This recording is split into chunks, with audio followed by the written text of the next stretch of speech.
কই যান কালেকশন করবো না বসেন মনে করছে অন্য হুজুর উঠে আসবে বসেন এ জীবনে না করিলাম আমি বন্দেগী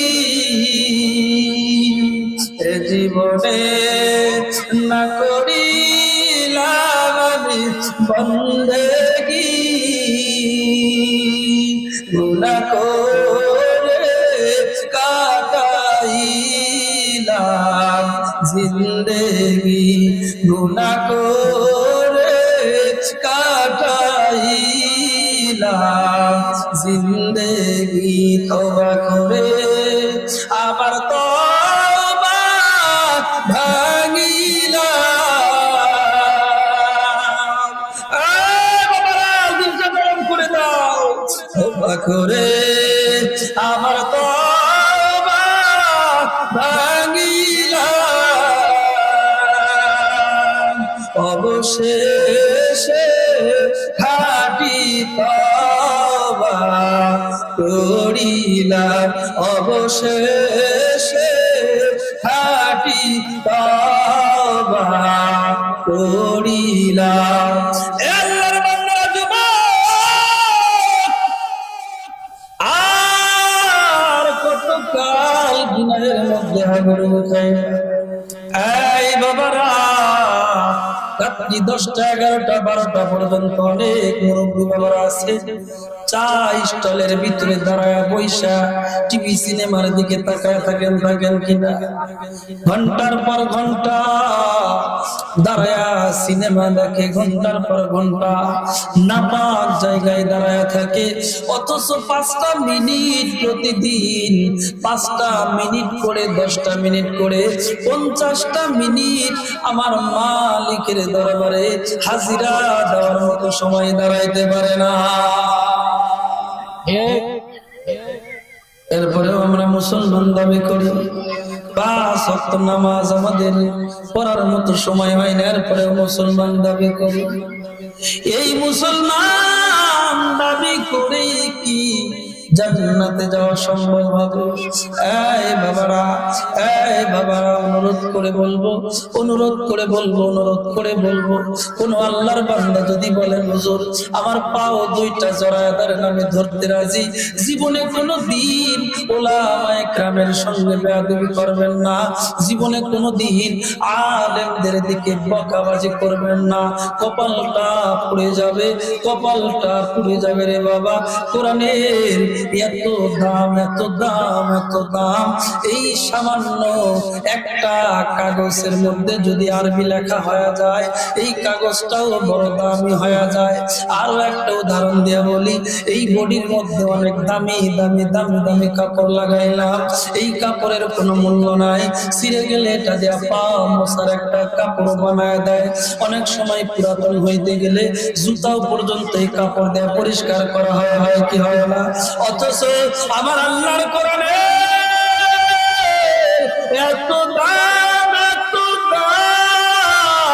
ওই কোরআনের সঙ্গে মাত্র 50 থেকে 70 টাকা গজের একটা কাপড় ওই কাপড়টা দিয়ে কোরআনের একটা গিলাফ লাগাইছে কোরআনের সাথে একটু লাগাইছে মহব্বতটা হয়ে গেছে বাবা কোরআনের সঙ্গে লাগার কারণে ওই কাপড়টার নাম হয়ে গেছে জুজদান বা গিলাফ কোরআনের সঙ্গে লাগার কারণে ওই কাপড়টা এত দামি হয়ে গেল পৃথিবীর কোন মুসলমানের সন্তান ওই কোরআনের কাপড়ে কখনোই পাও লাগায় না এরপরে কত দামি কাঠ দিয়ে চেয়ার বানাইলেন কত দামি কাঠ দিয়ে একটা সুন্দর বান্দা খাট বানায় নেয় এই খাট এক সময় কম দামি হয়ে যায় চেয়ারটাও কম দামি হয়ে যায় কিন্তু আল্লাহর কোরআনের সঙ্গে ওই যে কম দামি একটা কাঠ যেইটা কোরআনের রেহাল বলা হয় এক এক এলাকায় হয়তো এক এক রকমের নাম থাকতে পারে আমাদের এলাকায় রেহাল বলে ওই রেহালটা কোরআনের সঙ্গে লাগার কারণে এত দামি হয়ে গেল কোরআনের সঙ্গে মহব্বত লাগার কারণে এত দামি হয়ে গেল কোন মুসলমানের সন্তান সন্তান ওই রেহালের মধ্যে পাওয়া লাগায় না।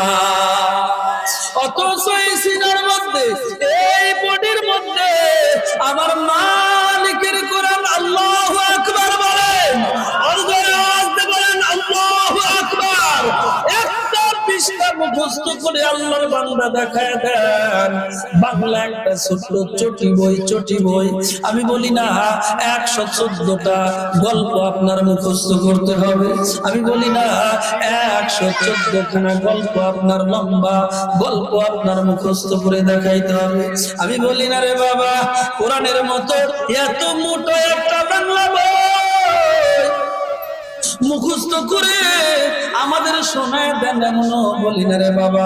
মাত্র 10 থেকে 15 পেজের একটা পৃষ্ঠা চটি বই, বাংলা বই মুখস্থ করে দেখান। হয় আকার ভুল হবে, না হয় একার ভুল হবে, রস্যকার ভুল হইতে পারে, কিংবা দেখবেন একার ওকার মিলা যে কোনো একটা জায়গায় আপনি ভুল করবেন। এমনকি পঙ্খান্ন ভাবে প্রত্যেকটা শব্দ মুখস্থ করার পিলার এই জায়গায় তো দূরের কথা, গোটা বাংলাদেশের মধ্যে এমন কোন মানুষ নাই যে বলতে পারবে আমি এরকম মুখস্থ করেছি। আমার আল্লাহর কোরআনের এত দাম, এত বরকত এই সিনার মধ্যে, 1 নয় 2 নয় 30টা কোরআনুল কারীম লাগায়া দিয়েছে। এই সিনাটা কত দামি, এই সিনার মধ্যে আল্লাহর কোরআন। এই মানুষটার সঙ্গে বেয়াদবি করা মানে আল্লাহর কোরআনের সঙ্গে বেয়াদবি করার মতো হয়ে যায়। খবরদার, এই মানুষগুলার সঙ্গে কোনোদিন বেয়াদবি করবেন না। আল্লাহর কাছে দোয়া করবেন, আল্লাহ আমার দ্বারা যদি এই শামসুল উলুম মাদ্রাসা এতিমখানার যদি কোনো উপকারও না হয়, জীবনে যেন কোনোদিন আমার দ্বারা অপকার না হয়। ঠিক না? মুসলমান বাবারা, ওই যুবক পাহাড়ের গুহায় গিয়া কান্নাকাটি করে আর আল্লাহর কাছে কান্না করে, আল্লাহ আমি যত বড় গুনাহ করি না কেন, আবার গুনাহ যত বড় হোক না কেন, আল্লাহ আমি যত বড় অন্যায় করি না কেন, তোমার দয়ার চাইতে বড় অন্যায় করি নাই।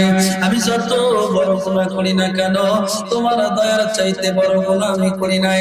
আমার জীবনে এমন অন্যায় করলাম,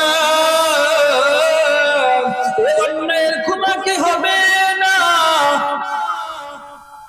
এই বান্দা বারংবার খাঁটি দিলে তওবা করে আর আল্লাহর কাছে ক্ষমা চায়। নবীজি একজন সাহাবীকে বলেন, ও সাহাবী যা যা যা, ওই যে যুবক এত বড় অন্যায় করার পর খাঁটি দিলে তওবা করার কারণে আমার আল্লাহ যুবকের সব গুনাহগুলো মাফ করে দিয়েছে। এজন্য মালিকের দরবারে কাঁদে।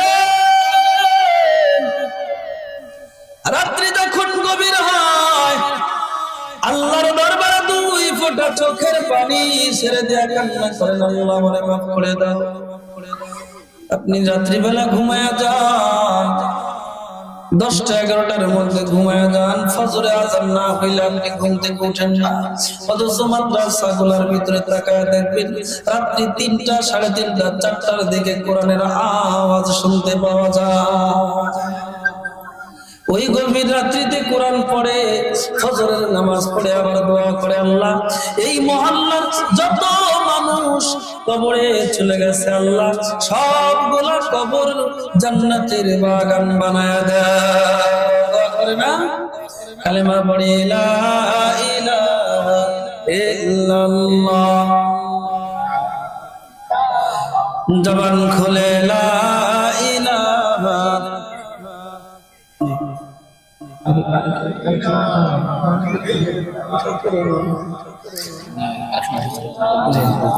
লা ইলাহা ইল্লাল্লাহ মুহাম্মাদুর রাসূলুল্লাহ সাল্লাল্লাহু আলাইহি ওয়াসাল্লাম।